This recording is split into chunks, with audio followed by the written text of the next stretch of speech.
Salut à toi, c'est BengerBiz, bienvenue dans cette nouvelle vidéo. Si tu te souviens, il y a, je crois, un an maintenant, ça fait longtemps que j'ai pas posté, désolé. Il y a un an maintenant, j'avais posté une vidéo comme quoi j'ai toujours une assurance vie chez Groupama, que ça faisait 15 ans que j'avais de l'argent, j'avais pas placé d'argent en plus, mais ça faisait 15 ans que je laissais dormir une certaine somme d'argent, je crois de mémoire j'avais placé 1750 euros. Et en 15 ans, ça m'avait rapporté, roulement de tambour, à peu près un truc comme 400 balles ou 450 balles. Donc avec l'inflation, au final, j'étais ISO à la somme d'argent que j'avais placée à l'époque. Donc autant te dire que c'était de la grosse merde. Alors je remets pas du tout en question Groupama. Hein.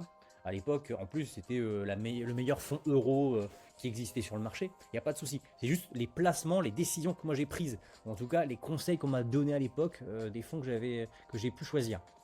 En fait, mine de rien, avec le recul à l'époque, j'aurais dû prendre un maximum de risques et au lieu de mettre sur des fonds euros et obligations, j'aurais dû tout simplement le mettre sur des actions par exemple ou sur des ETF. Et là, je pense que ça aurait rapporté bien plus. Du coup, ce que j'ai pris comme décision, c'est de retirer le plus que possible que je pouvais. Donc aujourd'hui, j'avais laissé 300 euros dessus pour ne pas la fermer, parce que c'est toujours intéressant d'avoir une assurance vie qui a plus de 8 ans, pour rappel.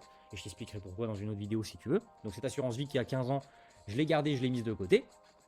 Et par contre, le 18 août 2024, comme tu peux le voir ici, j'ai ouvert une nouvelle assurance vie chez Boursobank. Boursobank, c'est ma banque sur laquelle je fais le plus de mouvements, tu verras, mais sur laquelle je fais le plus d'investissements. Et du coup, donc j'ai placé seulement 2000 euros dessus. Et à l'époque, j'ai pas voulu mettre mes œufs dans le même panier et j'ai choisi deux ETF différents. Donc le premier, on va commencer par celui du bas, c'est le Amundi MSCI World Information Technology. En fait, il faut imaginer un mix entre un MSCI World. Donc, si tu ne sais pas ce que c'est, le MSCI World, donc c'est un indice qui permet de reprendre les 1300 plus grosses sociétés des pays développés. Et après, d'un autre côté, tu as aussi, par exemple, le Nasdaq. Le Nasdaq, grosso modo, si je tire les lignes, c'est pas parfaitement vrai. Les puristes me diront que c'est pas tout à fait ça, mais le Nasdaq, c'est les 100 plus grosses sociétés américaines, grosso modo, qui sont dans la technologie. Le MSCI World Information Technology, c'est un peu un mix entre les deux. C'est-à-dire que là, on vient prendre toutes les sociétés les plus grosses dans le monde, mais spécialisées dans la technologie. Donc, on va y retrouver forcément les 100 sociétés américaines, mais pas que. On va retrouver aussi d'autres sociétés partout dans le monde. Donc, ça permet, tu vois, mine de rien, première info et chose importante, ça va te permettre de lisser ton risque géographiquement. Donc, oui, je suis fortement concentré sur la technologie avec cet ETF-là. Mais par contre, ça me permet de lisser mon risque sur la partie internationale. Et donc j'ai mis à l'époque l'équivalent de 1000 euros, la moitié tout simplement.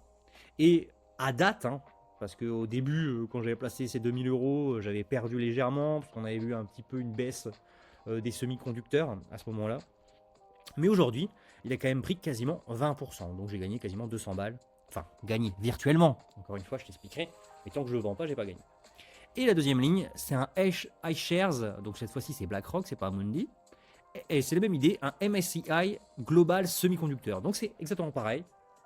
Par contre là c'est beaucoup plus spécifique parce que c'est pas dans la technologie en règle générale, c'est vraiment que sur les sociétés qui font du semi-conducteur. Donc tu as ASML par exemple, tu vas avoir Nvidia, etc. Et pareil d'un point de vue international. Donc ça lisse le risque aussi d'un point de vue géographique. Par contre c'est encore plus ultra spécialisé dans une sous-branche de la technologie, grosso modo. Par contre, à date, ça paye bien plus, parce que tu vois, j'ai fait plus de 66% de progression, donc j'ai mis 1000 euros dessus, et ça m'a permis, pour l'instant, virtuellement, de gagner 655 euros. Donc les 2000 euros que j'avais placés, comme tu peux le voir, ça me fait une plus-value latente de plus 40, enfin de 41%, donc je monte à 2829,14 euros à date. Il faut savoir que ces ETF là sur l'assurance vie, c'est pas forcément les plus intéressants en termes de frais. Regarde, j'ai quand même des frais de gestion. Le fait qu'ils soient placés sur une assurance vie, tu vois, le 18 août, c'est là où j'ai fait mon versement initial de 2000 euros. Et ensuite, tous les trimestres, à peu près, j'ai entre 3,50 € et 5 € de frais de gestion, selon le montant. Donc ça, c'est des frais que je ne récupérerai jamais. Donc forcément, si je viens choisir des ETF ou des placements qui ne sont pas du tout intéressants, donc en plus de subir des pertes, de chute du prix des actions et des ETF, je vais avoir des frais de gestion. Donc là, par contre, c'est intéressant. J'ai pris date chez Boursobank avec cette assurance vie-là. Ça me permet d'avoir une seconde assurance vie au cas où. J'y ai mis 2000 balles et j'ai quasiment fait x 1,5.